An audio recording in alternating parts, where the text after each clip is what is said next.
Sur ces 3 stèles, les noms des 193 Corses morts il y a plus de 2 siècles. Ils avaient attaqué la gendarmerie de leur village en 1808, poussés par leur ferveur nationaliste.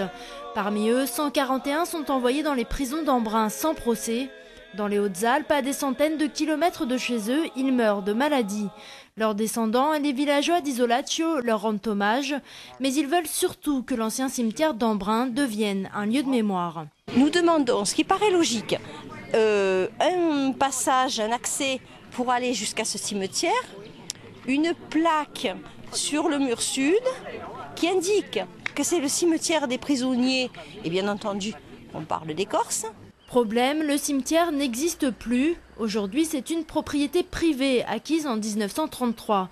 La propriétaire refuse la pose d'une plaque et l'accès à son terrain. Mais pour rendre hommage aux prisonniers, une solution a été trouvée. On ne peut pas mettre une plaque là-bas parce que d'abord c'est privé. Ensuite, parce que comme c'est privé, ça sera peut-être un jour construit et on ne sait pas du tout ce qui se fera sur ce terrain.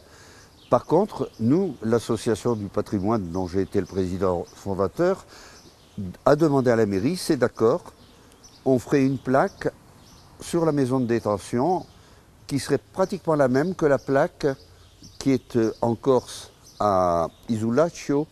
L'historien va aussi poursuivre ses recherches aux archives nationales pour savoir si les ossements des prisonniers sont toujours dans le terrain.